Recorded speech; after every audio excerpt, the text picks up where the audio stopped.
देश में जाति को लेकर समय समय पर बयानबाजी होती रही है। जातिवाद पर सियासत भी होती रही है। इस बीच बीजेपी के वरिष्ठ नेता और केंद्रीय मंत्री नितिन गडकरी कास्ट पॉलिटिक्स को लेकर भड़क गए। गडकरी ने एक कार्यक्रम को संबोधित करते हुए कहा कि महाराष्ट्र में इस समय जातिवाद की पॉलिटिक्स हो रही है। मैं जात पात को नहीं मानता, जो करेगा जात की बात उसको मारूंगा कसकर लात। उन्होंने कहा कि मेरे निर्वाचन क्षेत्र में 40% मुसलमान हैं।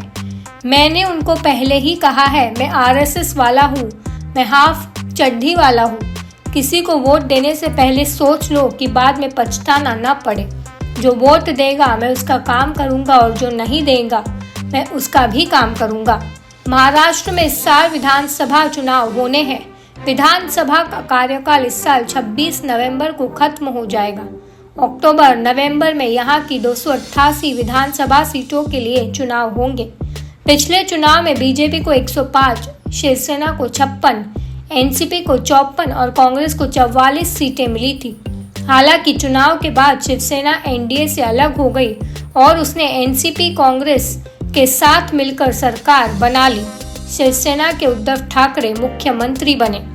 जून 2022 में शिवसेना में आंतरिक कलह हो गई।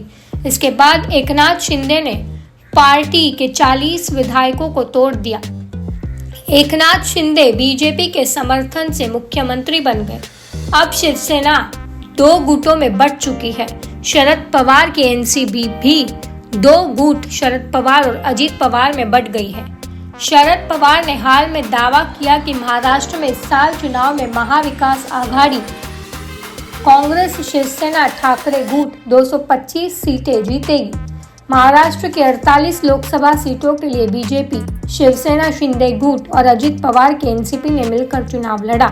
हालांकि 2019 की तुलना में इस बार महाराष्ट्र में एनडीए को काफी नुकसान हुआ। तीनों पार्टियां मिलकर सिर्फ 19 सीटें ही जीत सकी। इनमें बीजेपी और शिवसेना शिंदे गुट ने 9-9 और अजित पवार की एनसीपी ने 1 सीट पर जीत हासिल की। दूसरी ओर इंडिया ब्लॉक ने 28 सीटें जीती। कांग्रेस ने 13, शरद पवार की एनसीपी ने 8 और शिवसेना ठाकरे गुट ने 7 सीटें जीती। 1 सीट पर निर्दलीय उम्मीदवार ने जीत हासिल की।